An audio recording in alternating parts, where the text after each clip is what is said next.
After my, I think it was the 10 essential tool video, I mentioned chisels obviously and a sharpening stone.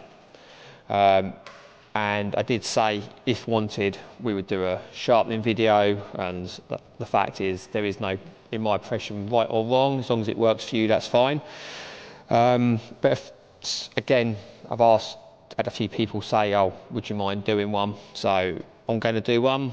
I'm sure as some people will say it's complete bollocks and that's not how you go about it, but as I said, as long as it works for you and you get a good sharp chisel at the end of the day, that's fine. You don't have to do exactly what I do, but after I've done mine and how I do mine, I'm actually going to show you someone else doing theirs, because I use a diamond stone.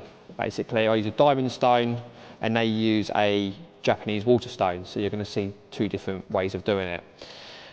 Mine is a dual-sided diamond stone, so I have a coarse side and a fine side. Only generally use the coarse side, it's just a new chisel and stuff like that, because I was always told, rightly or wrongly, the most important part of sharpening a chisel is the backing off of it. Because if you don't get the back completely flat, it will never get truly sharp at the front. So it has to be completely flat. So I had to spend a lot of time getting the back of my chisel completely flat along here. So there was no like dull spots at the front. If you say, but well, like let's say you're push sharpening in one direction, if you're getting bits other directional marks, it's not flat basically. So this is flat. So I had to spend a lot of time doing that. That, in my opinion, that's the most important thing of it, is sharpening, is the backing off. And I also use a diamond stone and I use a leather with honing paste as well. That's just how I do mine, but I will show you how I do it and we will work from there. So let's adjust this. So some of you are probably thinking, what angles do I use? If we are grinding, so let's say my chisel's got damaged and it needs regrinding, I grind my chisels at 25 degrees. I don't use a guide, I freehand it. That's just how I was always taught, so that's how I've always done it. So it might be 30 degrees, I'm not sure, because it's freeboard. So, but what I generally do is, so I use a diamond stone, bit of water on there. I always start off backing off, no matter what. I will always back off first. And I never move too fast with a diamond stone, because I was always told you need to leave it time to cut. If you go really fast like this, it's basically just bouncing over and it's not having enough time to cut. So I try and stay nice and slow, just to give it time to cut with nice constant pressure on there. And I always start by backing off. And you know if it's good because you can just feel it and you can hear it cutting.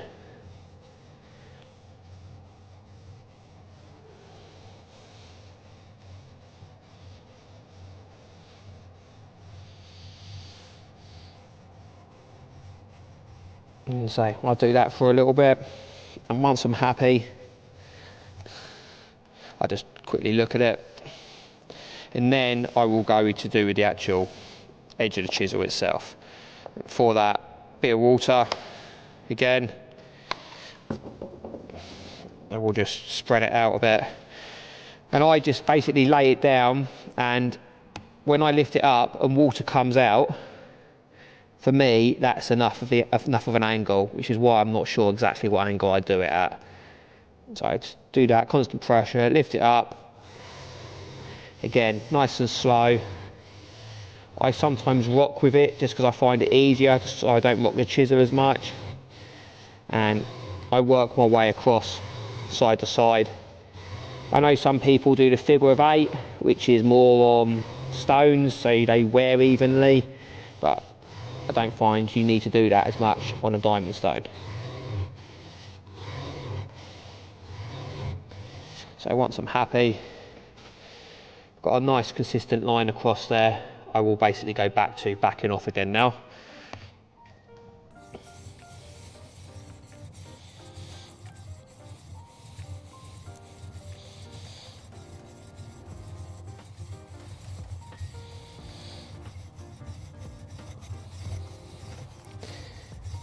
And now I can really feel it starting to like grip on the stone. So for me, that means we're pretty close now.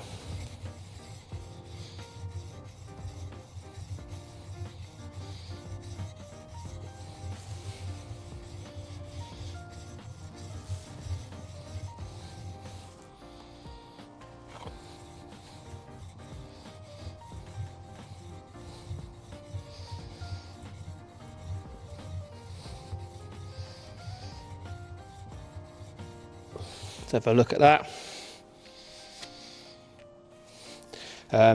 Getting rid of the burr, the way I do it, I don't recommend doing, but it's just how I've always done it, and I'm comfortable doing it this way, so I do it by hand.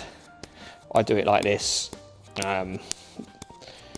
It's just how I was always taught, and it's a bit of an old school way, but if you're not used to doing it and you get it wrong, you can quite easily stick a chisel in your hand and end up in getting your palm stitched up, which is probably why I don't recommend doing it.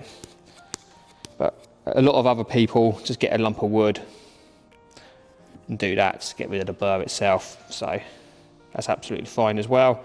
And once I've done that, I just get the lever with the honing paste on. I just pull it back, 2, 3, 4, 5. And hopefully that's enough. Moment of truth.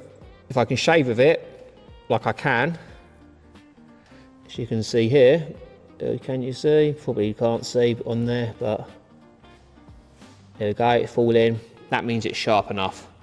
So that is how I go about sharpening my chisels. And now I will move you over to one of my other joiners who sharpens with Japanese Waterstones, and also he uses a Veritas guide.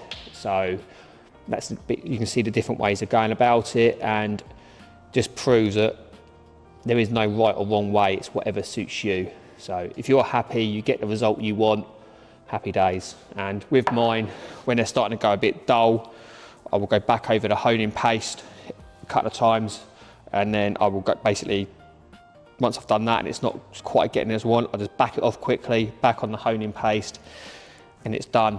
It means sharpening becomes a quick process all of a sudden once you've got them backed off nicely and nice and flat and stuff. So, all right, let's pass you over to the other sharpening method. Right, so I am one of Damen's joiners. I'm the one with the Japanese Waterstones. I don't have any particularly fancy ones. I've just got ones from Rutland's. They're a little combi one. Mine do 2 grits in one. Did think about buying some expensive ones, but at the start I thought I'd better start with some cheap ones, just because I know I'm going to gash one out at some point, and I've never really used one before. But ended up having these for quite a long time now. I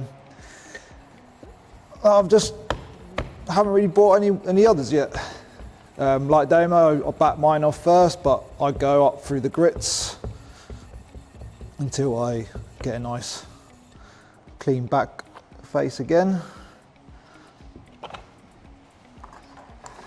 So the grits I use are 1000, 6000 and 10,000. Again, it's what I was shown, it's what I was taught. My mate showed me how to use these, and these are actually his Japanese chisels as well, which I brought off him for second hand.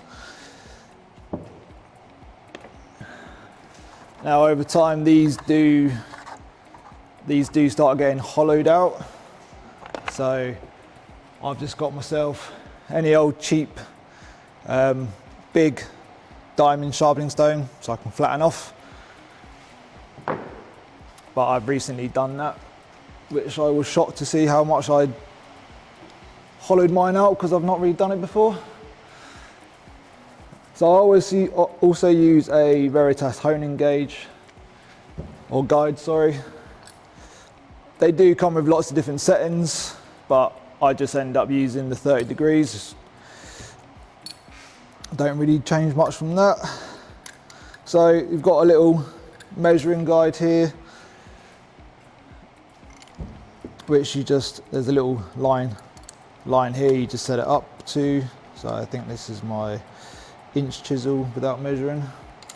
And all this does just helps you line it up to the centre of the guide, sorry.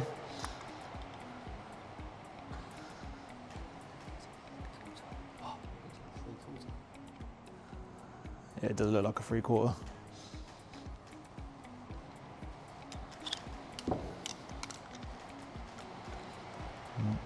Just change that down, definitely not in the middle. I normally have in between, bloody Japanese. So let me just get this clamped up. Important thing with these is you get these the same either side. Otherwise, even pressure, yeah. Because otherwise you do notice it does sort of tilt. So once I'm all set, I'll just get the wheel down, lay it down, and then this sort of hand motion is where you find comfortable, and then just start sharpening.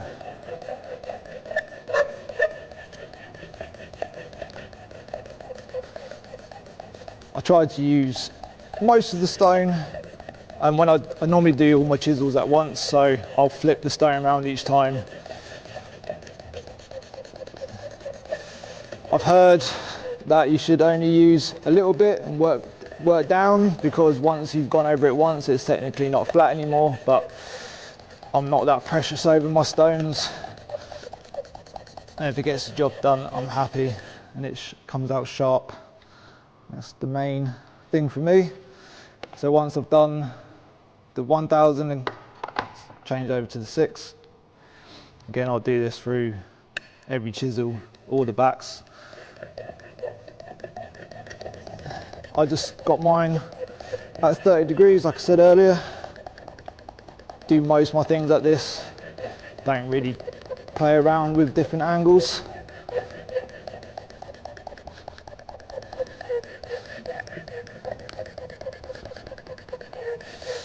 I'd go about 30 seconds on each stone, unless it's really bad, but if it's that bad, then I'll go on to my diamond stone first.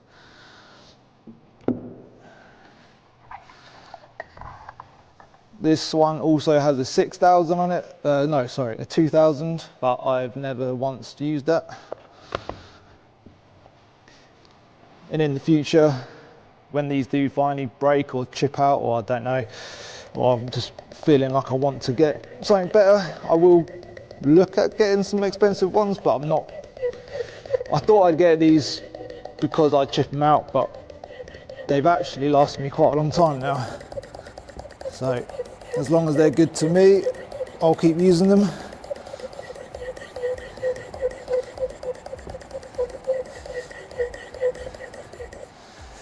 Now, don't know if this helps or not, it's just something I was shown.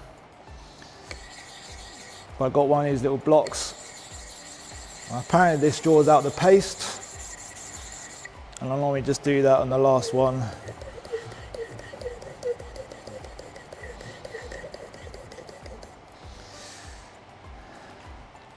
And after that,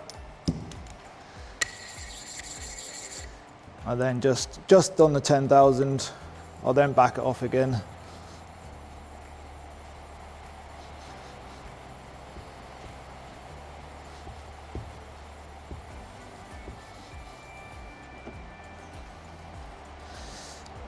And I don't do what Damen do, I just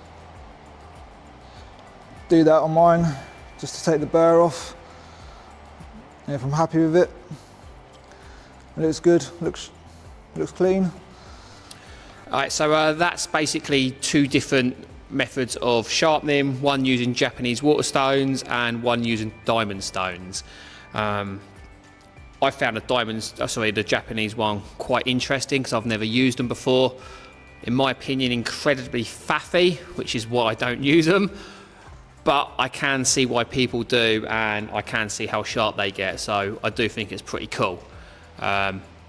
Anyway, I hope you found that interesting to see the more old school freehanding version and the more modern version with Japanese Waterstones and guides and stuff like that. So yeah, if you sharpen differently or use something different or anything like that, please leave a comment below.